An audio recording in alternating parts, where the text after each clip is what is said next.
The story of Christmas as it's told in the Bible. In a stable, Mary, with Joseph at her side, gives birth to the baby Jesus, the Son of God. Every nativity scene depicts this, only the style, materials and backdrop vary. Modern nativity scenes, for example, reduce the Holy Family to blocks of wood with lettering on the side. Others present them as cartoon-like figures in porcelain. Gustav Hertling prefers traditional nativity scenes.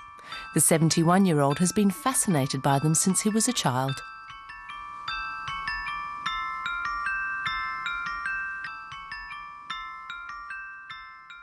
The nativity scene is at the center of Christmas. It's the event we're celebrating.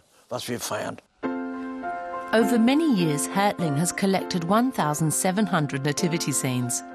They come from 80 different countries and various centuries. They are on display in his hometown of Waldbreitbach in the state of Rhineland-Pfalz. Around 10,000 visitors a year come to the exhibition. There they can see some exotic variations on the theme, like this one made from banana leaves. Or colourful South American nativity scenes. Hertling also builds his own intricate sets. He makes everything himself with the exception of the figurines. This scene, which has an alpine look, is nearly complete. It takes him around 200 hours of work just to complete the stable.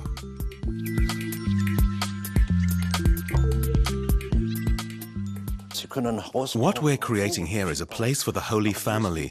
That's something special that you can give people. A nativity scene that they can display at Christmas, one they've built themselves. Buying a nativity scene and displaying it is easy, but if you make it, it means something to you. More than 400 years ago, Jesuits in Prague were the first to make and display a nativity scene. At the end of the 18th century, they became a more common thing in private homes. Today, many families, especially Catholics, can't imagine Christmas without them. Hertling has also infected the people around him with his passion. The nativity scene has become a major tourist draw in his village. In the local appliance store, for example, there's one set up inside the cabinet of an old television. Ceramic artist Willi Schmitz has placed Mary and Joseph underwater and replaced the oxen and sheep with fish. We've all caught a little nativity scene fever here. In the village, almost everyone has a set. You see them everywhere. I wanted to have one of my own that fitted my personality. Only the baby Jesus is still missing from the scene. Traditionally, that figure is only placed on Christmas Eve. Gustav Hertling's masterpiece is a nativity scene against the backdrop of old tree roots. It's also in the Guinness Book of World Records as the largest of its kind anywhere.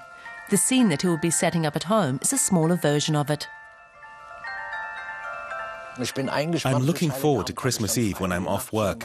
The evening before Christmas Eve is when I set up my personal nativity scene. I start around 6 in the evening and I'm done at around 5 the next morning. I listen to Christmas music. I think it's the most wonderful night of the year. Gustav Hertling, a man who enjoys the spirit of Christmas the whole year long.